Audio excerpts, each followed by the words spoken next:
Number right now that's on the screen. We've got people who want to speak with you. God bless you.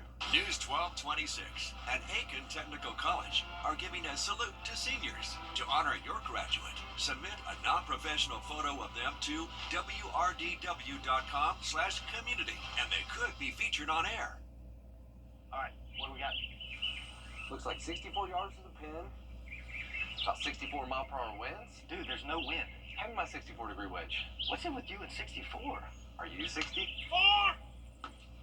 .com! First Alert Radar, powered by Jim Hudson Automotive Group. You can find ice-cold refreshment right here at Parker's Kitchen. Cool off with a large fountain drink for just 89 cents. That's a huge sweet tea for less than $1 at Parker's Kitchen. Live from Augusta, you're watching News 12 at 6 o'clock. Good evening and thanks for joining us. I'm Will Rio. And I'm Dana Halliburton. You made it to Wednesday and Memorial Day just around the corner as we check in with your First Alert Chief Meteorologist Riley Held for a look at the weather. And Riley, we've traded the storms for wind now. How long will it stay gusty for us? Well, I think through at least tomorrow, we'll get a brief break from the wind for tonight. The wind will calm down as we get past sunset, and most likely not going to pick up Thursday until we get later into the afternoon. So still going to be pretty breezy at times out there tomorrow. We have a lake wind advisory in effect for at least the next hour. That could go in effect again as we head in. Those gusts can definitely move around a little bit.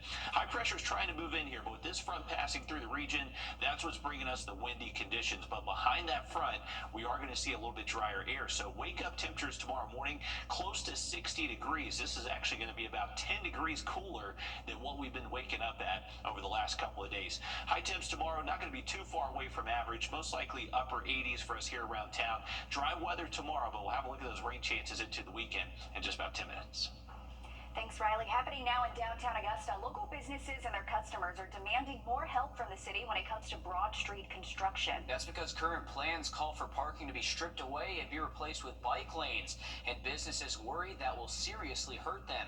A petition with more than 1,500 signatures signals just how big this issue is. Right now, a meeting is underway at Fat Man's Cafe to discuss what the city can do to support businesses during this transitional period. Your Audrey Dickherber has more on how city developers are responding. And if they're wanting to grow downtown, this may not be the way to do it. And 1,600 other people all have similar thoughts, asking this question. The little mom and pops like Luigi's and Sports Center that have been around for years, for decades. What's it going to do to their business? Wondering if it could be harder to go to their favorite spots. If they do away with the storefront parking or business front parking, that walk could be a couple of blocks or more for somebody that doesn't walk well, or for those that are in wheelchairs. That's going to cut them going downtown. This is what parking looks like, and it's only a Wednesday afternoon. It's already hard to find a place to park, no matter your age. I don't know if the expansion will be good or it'll be bad. It ain't gonna never be nowhere to park if they don't make the spaces. Like, they need to expand it and not take away. But John Usry with Traffic Engineering says the revised presentation will address some of the misconceptions about how and why this configuration was chosen. It will also address any questions about parking and the bike lanes. But another factor. Safety is a big concern. I certainly won't go downtown by myself. And if I have to park some distance from where I'm visiting, hoping for a better, safer, and more accessible downtown. It's not just young people. It's a mix, young and old. In Augusta, Audrey Dickherber, on your side.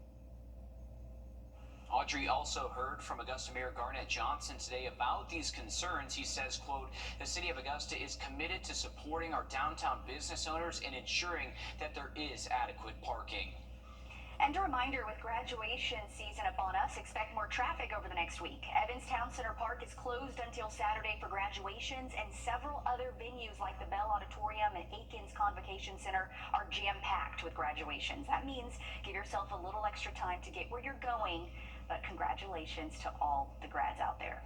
And it's not just graduation week, but National Safe Boating Week as well. With the temperatures heating up, the lake or the Savannah River are perfect places to cool off. But you must always take precautions. Your First Alert meteorologist Emily Acton and Chief Meteorologist Riley Hale met up with the local game warden to learn what you need to do to stay safe on the water. So our number one concern on the lake is everybody being safe.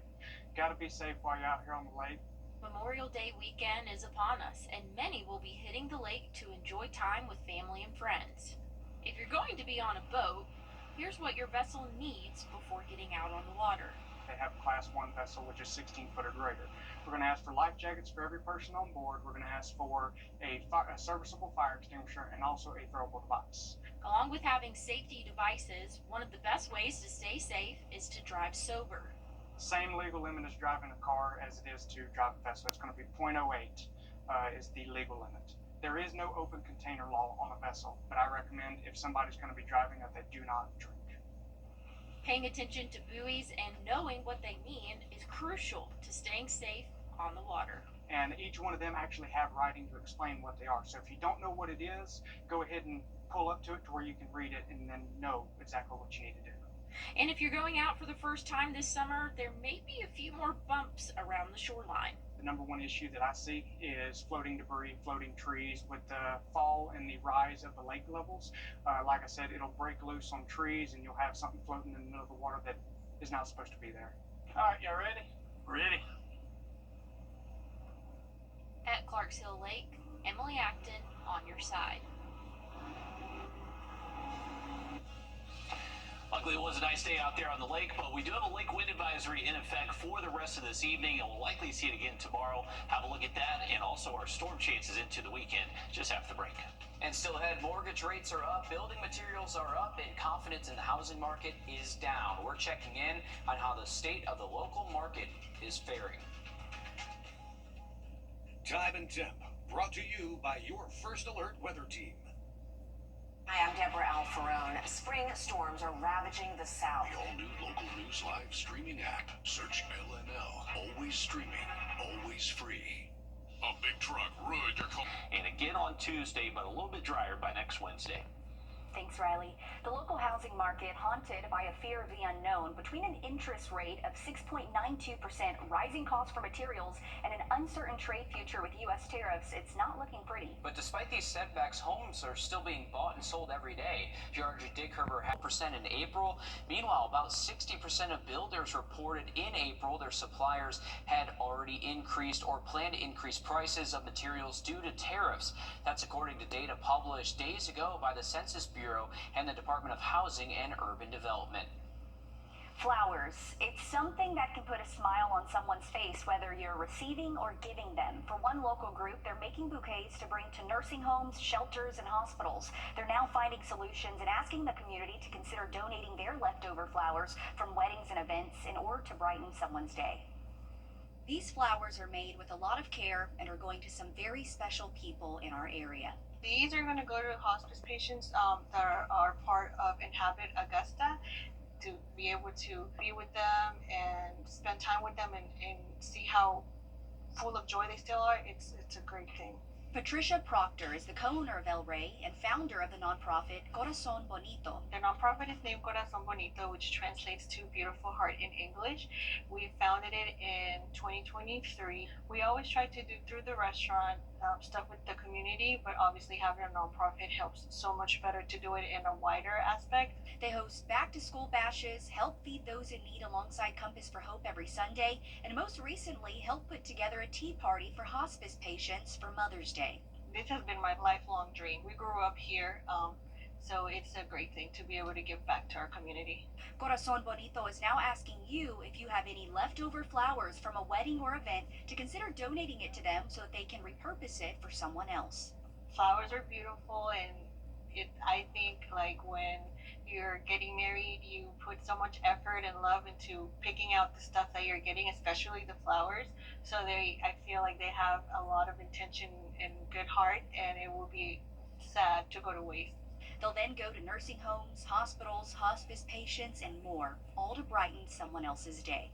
The name says it all. I feel like we all have a Corazon Bonito, and no matter how small or big you can do an initiative, it's, however you can help the community, that is the best way we can do it.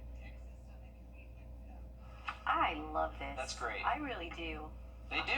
I mean, the flowers do put a smile on everyone's faces. It's great. It's a great idea. Yes, whether you're giving or receiving, they're awesome. If you would like to donate flowers, they're able to pick them up for you. Right now, they've received some donations and purchased a lot of the flowers, but with it being wedding season, Will, if you didn't... I don't know what you're talking about. They felt this was another way the community could support them. Yeah, it's a great way. They're not wasting any flowers. They're repurposing them as well, and they're taking them to people who really need them, too, to put a smile on their faces. It's a great resource, great idea, too. It's awesome. I love it. And you can also donate and volunteer. We have all of the information on WRDW.com. All right, just after the break, baseball state playoffs continue in the Palmetto State, and Georgia investing in their own Diamond Dogs for the second year in a row. We'll tell you about it coming up next. First Alert Radar, powered by Jim Hudson Automotive Group. We're putting our foot down to keep our... For the next few days. Nearly a dozen new laws now in effect across South Carolina will impact public schools all around the state. Education policy to improve transparency, keep teachers in the classroom, and protect your kids earned a major focus on the General Assembly this year. Our State House reporter Mary Green explains what these changes will mean for your kids. Governor Henry McMaster says one of the highlights of the legislature's work here this year is another raise to teachers' starting pay. It'll get South Carolina within striking distance of the governor's goal of a $50,000 minimum by next year. But it's far from the only action lawmakers took this year that'll impact students and teachers across the state. I think it's reflective of the focus and priority that both the legislature and the governor has been putting on K-12 education in recent years. Teachers say the biggest win is the passage of the Educator Assistance Act, which will reduce burdensome paperwork requirements and reform teachers' contract process. It's going to improve their working conditions. It demonstrates respect for the profession, and I think it's going to have a really profound impact on teacher morale, which is going to bleed into recruitment and retention efforts across our state. I think people finally got it, like what we've been saying for years, like this is not fair, like we need somebody to take a look at all this. Another new law will allow people with prior work experience in other fields to be eligible for higher pay right away if they pursue a second career as a teacher. Whether that's working in a science lab, if you're a chemistry teacher, or whether that's serving as an instructional assistant who later becomes a kindergarten teacher. More changes will create a pilot program for schools to hire non-certified teachers if they're dealing with vacancies, require local school board meetings be live streamed online, and permit school districts to hire armed private security. The most controversial of the new education laws is the one that reinstates the school voucher program, designed to give certain families public money to send their kids to private schools. The state Supreme Court struck down an earlier iteration of this spending last summer. We still think what they've done is unconstitutional, even with adding the trustees or adding the lottery or however they dressed it up. It's still taking public funds for private education, so we still have a problem with that. The South Carolina Education Association was one of the plaintiffs in that lawsuit that ultimately resulted in the Supreme Court's ruling on the previous voucher plan. The SCEA says it's currently reviewing all options when it comes to legal action concerning this new version of it. Reporting from the State House, I'm Mary Green. On your sideline, sponsored by Chandler Law Firm. The South Carolina high school baseball playoffs still underway, one game away from the state championship series happening over in Batesburg, Leesville. Winner gets the upper state title, and there are no second chances left, which means those sent packing will have to clean out that locker for good. The Rebs will need to beat the Panthers twice to reach the state championship series, and Thurman hasn't beaten Batesburg in 3 prior meetings, falling 18-6 in those last 3 games collectively. Georgia putting that extension on baseball coach Wes Johnson ahead of the Dogs' SEC tournament opener. The school announced it is adding another year to Johnson's deal. The new contract will keep him in Georgia's dugout through 2031. It also includes an increased compensation package, but that was undisclosed. There was chatter tying him to that Mississippi State vacancy. Johnson was being paid $1 million this year after receiving a $300,000 raise in 1-year extension after last season. So Wes Johnson sticking around.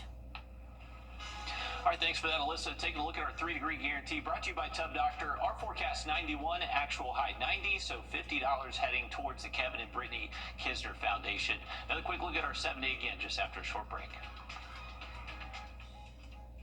Trust Chief Meteorologist Riley Hale for your first alert. Memorial Day savings are Goldie at Ashley. All right, welcome back. Another live look over SRP Park. You can see they're getting the field ready. We're just about 30 minutes away from first pitch, so it's going to be a great night at the ballpark tonight. 87 degrees. First pitch temps should be close to that number. It's still a little bit breezy, so that'll make it feel much nicer there along the river. If you're not hitting the park, maybe going on a dog walk, we got temperatures in the 80s through sunset, and then we'll fall into the mid-70s by around 10 p.m. And then waking up early tomorrow morning, we should be able to see low temperatures near 60 degrees. That'll be about 10 degrees cooler than what we were waking up to this morning and yesterday morning. So less humidity in the air Thursday. Those high temps will be reaching the mid and upper 80s. And remember, for tomorrow, it is going to be another windy afternoon. May not necessarily be super breezy in the early morning hours, but once we get past midday into the afternoon, that's when that wind will really start to pick up again. Maybe we see some gusts up to around 25, 30. Looking at our full 7-day forecast, we do have the opportunity for maybe a stray shower or thunderstorm on Friday. Nothing that I think you need to cancel everything outside for, but maybe just a quick little shower during the day. Saturday looks completely dry, mid-80s. It's going to feel nice. We're actually going to wake up in the 50s early Saturday morning. And then heading into Sunday and Monday, that's when a front's getting a little bit close to the region again. And unfortunately, we are looking at least a chance for maybe some scattered storms between Monday and Tuesday. So just a heads up, and if you're heading out to the ballpark, have a great time. All right, thanks, Riley. We're back live on 26 News at 7. And for News 12 at 10 and 11 o'clock. Thanks for watching.